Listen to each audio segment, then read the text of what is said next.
Olá, tudo bem? Meu nome é Paulo Rocha e esse é o canal Construindo Fortalezas. Pessoal, esse é o giro da rodada. Esse é o nosso vídeo de giro da rodada número 6, né, do Campeonato Brasileiro. Vamos começar aqui, né, o que aconteceu de mais importante, o que houve aí nesse final de semana no Campeonato Brasileiro, o que chamou a atenção, e vamos conversar um pouco sobre isso aí, os resultados. Pessoal, vamos começar pelos jogos de sábado à noite, né? Nos embalos de sábado à noite, sábado à tarde e assim por diante. O Fluminense enfrentou o Fortaleza. O Fluminense venceu por 2-1, né? O Fluminense jogando lá no Rio de Janeiro, né? No Maracanã, venceu o Fortaleza por 2-1. O Fluminense vem numa recuperação boa, viu, no campeonato, tem se recuperado bem, né? Avançando aí, depois de um tempo nebuloso no Campeonato Brasileiro, agora voltou a vencer e está subindo aí na sua classificação. O Fortaleza, contrapartida, perdeu mais uma. É um time que não se acertou esse ano no Campeonato Brasileiro, está lá na zona da degola e acho muito difícil sair dali, viu? Está muito complicado para o Fortaleza. Agora vamos falar de um outro time lá do Ceará. Agora esse realmente é o Ceará, que jogou contra o Bragantino. O Ceará venceu por 1-0, né? Lá em Fortaleza, venceu por 1-0 o Bragantino. O Bragantino, pessoal, que também tem dificuldade, viu?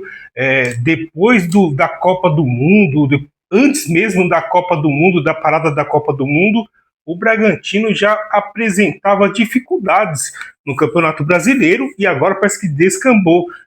Está em crise, joga contra o Red Bull Bragantino, que a crise vai embora. Essa é a temática no momento no Campeonato Brasileiro. O Ceará venceu por 1-0 e o Bragantino perde mais uma. Vamos falar um pouco sobre o Vitória e o Juventude. O Vitória, que estava vencendo o jogo, né? Vencendo também o seu ex-técnico, né? O Carpini, que treinou o Vitória.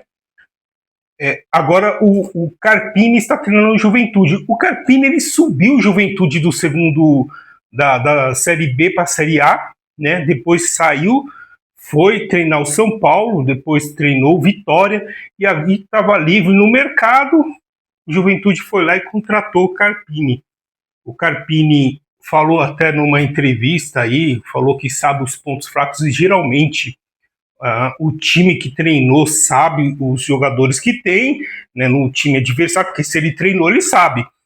Sabe como neutralizar algumas coisas, e se o outro treinador não ficar atento, realmente o time pode, né, sofrer aí, ter dificuldades no meio da partida. Foi o que aconteceu. Então o Juventude empatou com Vitória lá na Bahia e levou um ponto precioso lá para Caxias, né? Agora vamos falar um pouco sobre o esporte. Cara, o esporte está na zona da degola, engrossou para o São Paulo. O São Paulo que entrou com um time reserva, porque tem a Libertadores da América hoje, terça-feira, né? Então o esporte entrou com um time reserva, ou o São Paulo entrou com um time reserva e o esporte não quis nem saber. Colocou um ritmo forte. O goleiro Yang, que estava sem jogar já fazia um bom tempo, e aí há algumas críticas, né? Por que o São Paulo não subiu o Yang como segundo goleiro e deixou o Jandrei, né? Um absurdo, porque o Jandrei renovou o contrato por 3 anos, porque o goleiro, pessoal, tem aquela questão. Geralmente, quando o goleiro vai fazer um contrato, ele sempre busca um contrato mais longo. Esses contratos mais longos são para que dê tempo do goleiro se estabilizar financeiramente e também buscar sua titularidade no clube. Coisas que o Jandrei não vai ter no São Paulo. Então ele foi emprestado para o Juventude e até o final do ano. Aí o Yang entra, tinha jogadas fáceis para fazer, toques fáceis. O Yang vai dar um passe entre dois jogadores do Sport, perdeu a bola em menos de 5 minutos, o Sport faz 1-0 ali, já dificultando a vida do São Paulo. O São Paulo que entrou com um time reserva, né? Agora, outras questões ali sobre a questão do São Paulo é que o São Paulo contrata muito mal, renova contrato muito mal, né? Caso do Cedric, caso do próprio goleiro, né? E a questão daquele. Cara, o São Paulo contratou dois jogadores, o Tapia e Dileno. Cara, como contratar jogadores assim que não tem condições nenhuma de ser titular no São Paulo? Só para compor elenco, sobe o moleque da base. Sobe o moleque da base, o moleque ele pode dar um retorno, porque se de repente o moleque entra e estoura, história que eu falo joga bem, de repente cria uma dúvida na cabeça do treinador. Agora você vai trazer um jogador velho, um jogador que já tem um nome fora, para ganhar 300, 400, 500 mil no time como está o São Paulo endividado com dificuldade financeira, eu acho isso um absurdo, viu? Eu já começo a falar por aqui. Então o São Paulo buscou o empate, e esse empate que o São Paulo buscou contra o Sport, perdendo por 2-0, o São Paulo foi buscar o empate, buscou o empate muito pela molecada da base, né? Um foi o Lucas, que já é um jogador experiente, mas que surgiu lá em Cotia. Ele foi o que começou aí a jornada de buscar o resultado de empate. Ele fez o primeiro de cabeça, e depois o lateral direito lá fez o segundo gol, um golaço, diga-se de passagem, empatando o jogo e assim salvando o São Paulo de um vexame, perdendo para o último colocado do Campeonato Brasileiro no retorno do campeonato. São Paulo que já havia perdido 2 pontos, porque o São Paulo perdeu 2 pontos em casa contra o Sport, né, no primeiro turno. Foi o primeiro jogo de São Paulo perdeu 2 pontos porque empatou. E empatou novamente. Mas esse empate tem um gosto diferente. Por que eu falo que tem um gosto diferente? Ele tem um gosto diferente porque o São Paulo estava perdendo por 2-0. Então, o gosto amargo de perder 2 pontos é do Sport, não do São Paulo. O São Paulo ele buscou, tendo em vista as dificuldades que a partida se apresentou ali, né? Como que a partida se apresentou ou foi apresentada para ele no decorrer da partida do jogo. Agora, o Corinthians, hein? O que falar desse Corinthians? Cara, o Corinthians é um time, como dizia a nossa presidente da República, é um time capcioso, né? O time do Corinthians já não ganha um bom tempo, perdeu mais uma, e isso em casa, para o bom time do Bahia. O Corinthians perdeu por 2-1, né? O Bahia fez 2 gols aqui, levou o triunfo lá para a Bahia, deixando aí o Corinthians aí, ali perigando ali a 1 ponto do time do Santos. O Santos que também está a 2 pontos da zona do rebaixamento, né, do primeiro time que está na zona do rebaixamento. O Corinthians está a 3 pontos, para ser mais preciso. Ou seja, o Corinthians está a 1 rodada. Tendo em vista que tem alguns times, como no caso do Vasco e outros times mais, que têm rodadas a menos que o Corinthians. Então o Corinthians está correndo um sério risco de nas próximas rodadas aí, esses times colocarem essas partidas que têm a menos em dia, o Corinthians ir para a zona da degola ali, viu? Então o Corinthians tem que se mexer, tem que jogar bola. Muito é falado que antigamente havia uma blindagem do clube, do time, no que diz respeito ao que estava acontecendo externamente do campo de futebol. Hoje a gente não vê essa blindagem, o Dorival Júnior realmente não está conseguindo blindar o time, e o time perdeu mais um jogo aí. O Corinthians que sofre muito, porque o time do Corinthians ainda não conseguiu desenvolver um bom futebol sem os 3 pontos centrais ali do Corinthians, que é o Memphis, o Garro e o Yuri Alberto. O Yuri Alberto se machucou novamente, e agora provavelmente não sei quando vai voltar a jogar. Então tem todas essas questões aí.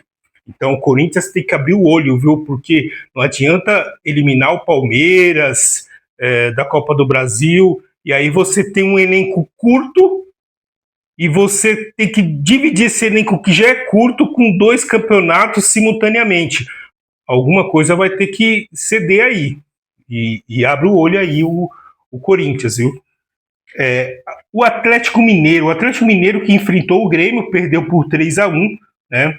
Um placar assim que o Atlético ele tem que tomar cuidado em perder jogos em casa, porque estamos no retorno, e o retorno é um outro campeonato. Se você começa a perder muitos jogos em casa, depois você começa a se enrolar dentro do campeonato. É muito complicado. O Santos, hein? Ó, o Santos, cara, eu porque ao contrário do que muita gente fala, eu não gosto ou não gostava, porque ele saiu, né, foi demitido depois dessa derrota, eu não gostava do técnico do Santos. Eu acho que o Santos, no jogo contra o Cruzeiro, que o Santos venceu, eu vi que o Santos ali ele venceu muito mais pela força ali de vontade, pelo desempenho técnico ali de alguns jogadores, no caso ali do Guilherme, né, que fez um gol e deu um outro passe ali belíssimo, do que pelo técnico. Eu vi o time do Santos muito perdido contra o Cruzeiro, né? E aí tomou um gol ali contra o Cruzeiro lá no Mineirão e se enrolou ainda mais. E depois ele começou a buscar se encontrar dentro do jogo e acabou virando o jogo e venceu por 2-1. Mas eu coloco essa vitória do Santos muito mais pelos jogadores em empenho e busca, né, para sair de uma zona que é indesejada. O Santos ainda se encontra nessa zona muito crítica do Campeonato Brasileiro.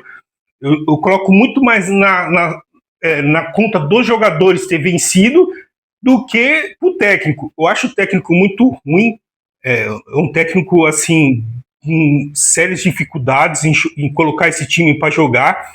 Vejo também que o time do Santos é um time que também é um time penso, né? Tem bons jogadores no ataque, tem bons jogadores no meio, e na zaga não tem jogador, tem dificuldade, tem que contratar, tem que melhorar essa zaga. O sistema defensivo do Santos é muito ruim, né? Então o Santos, aí há uma crítica também sobre o Xavier.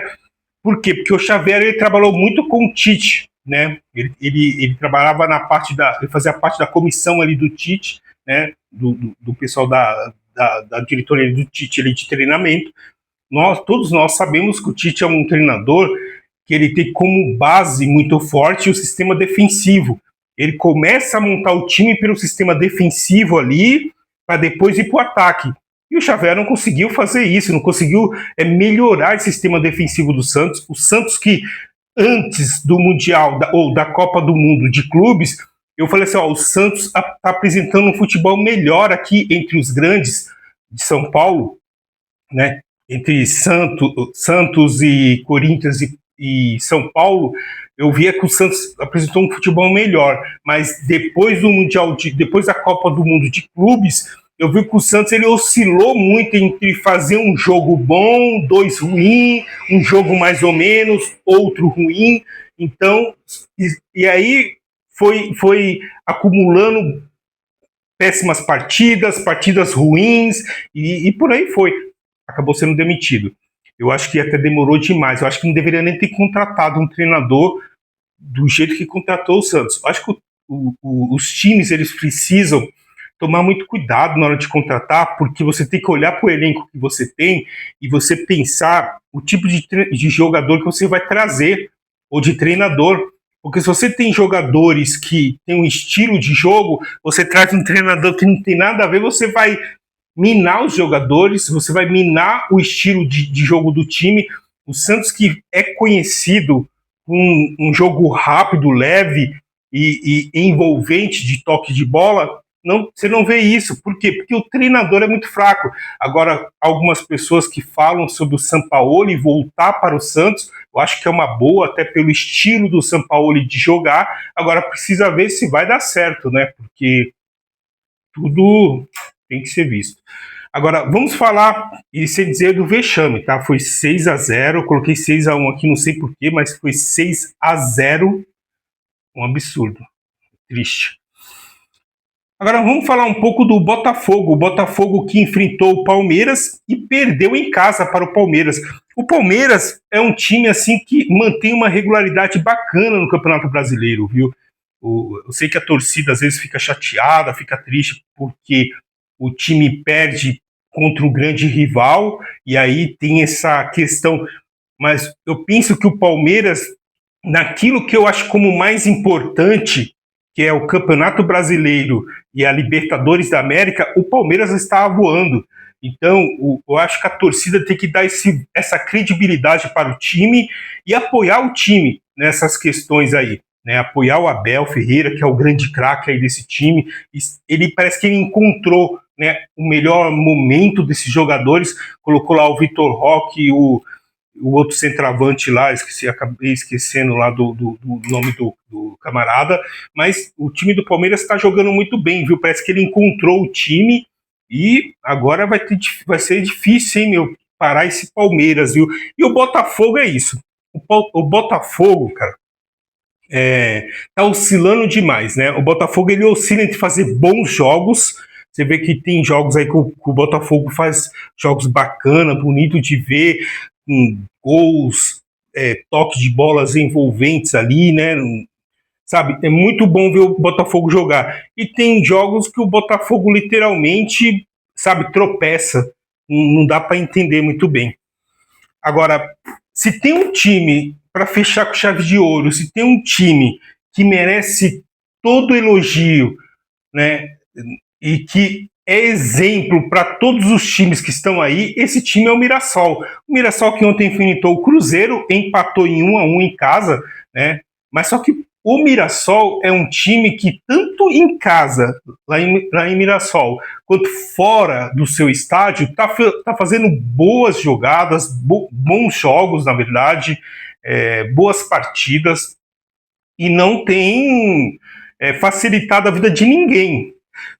Todos os times que jogaram contra o Mirassol, seja ele Flamengo, Palmeiras, o Palmeiras empatou com o Mirassol, ele ganhou do São Paulo, ganhou do Corinthians, contra o Santos eu não lembro, mas eu acho que ganhou do Santos também. Então o Mirassol, ele tem feito assim, e tem mostrado, cara, que não é você ter dinheiro, mas é você ter organização, é você pensar o que você quer e projetar uma caminhada a longo prazo.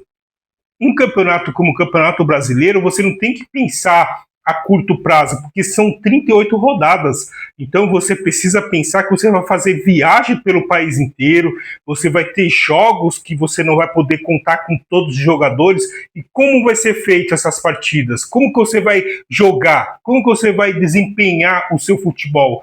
E isso o Mirassol tem feito assim de uma maneira assim brilhante. Tá de parabéns o Mirassol. A sua diretoria, o treinador do Mirassol está fazendo um trabalho belíssimo ali, mostrando que não é só com medalhões, e isso, falar sobre medalhões, quando fala sobre medalhões, a gente fala do Palmeiras.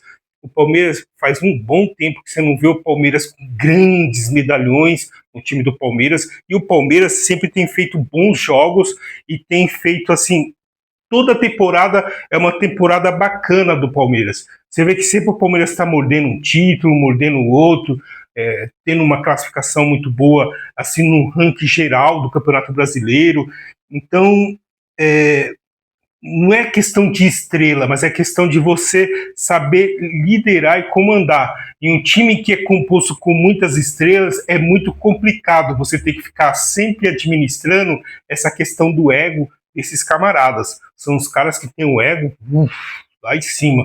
Então, vamos ver como que vai continuar aí. Mas até o presente momento, até a primeira rodada do campeonato, do retorno do Campeonato Brasileiro, o Mirassol está de parabéns. Sem dizer que, o Mirassol ele se encontra em sexto colocado, com 29 pontos e com 2 jogos a menos, hein? Se ele ganhar 3 pontos desses 6 possíveis, cara, ele já vai lá para cima e assim, o Cruzeiro já caiu já para terceiro colocado, né? O Cruzeiro já está ali em terceiro colocado, está caindo pelas tabelas também, depois de ter feito boas partidas e bons jogos, também não está conseguindo se manter. E é difícil, viu, gente? Não dá. O Campeonato Brasileiro não dá para o cara se manter sempre lá em cima, jogando um futebol, sabe? É muito complicado. São poucos times que conseguem fazer isso por causa da questão de elenco, a questão de jogadores. Às vezes você monta um bom elenco para começar o jogo ou os jogos e ter um time principal, mas só que se você tem 2 campeonatos, por exemplo, aí você já começa a ter que dividir o elenco. né, dar rodagem para o elenco. Então, é muito complicado você ter dois jogadores no mesmo nível para entrar e fazer, você falar assim, poxa, não perdemos, né, mantemos time assim, para falar a verdade, só temos dois no Brasil, né? Um é o Flamengo e o outro é o Palmeiras. O Palmeiras é mais equilibrado, o Flamengo é um time mais desequilibrado no sentido de os jogadores ser muito bons, né? E ter um bom conjunto também. Então, o Palmeiras, o Flamengo é diferente de todos os demais. Às vezes sai um jogador que não está tão bem entre um outro que está voando muito melhor do que o que estava como titular. Essa é a vida do flamenguista, né? Vida difícil, complicada. Então, se você chegou até aqui, não se esqueça, se inscreva no canal, deixa um like, aperta aí o botão de se inscrever no canal, não custa nada, dá um apoio aqui pra gente e dá um apoio deixando também o seu comentário falando o que você viu, o que mais chateou, o que mais chamou a atenção nessa rodada do Campeonato Brasileiro. Até mais.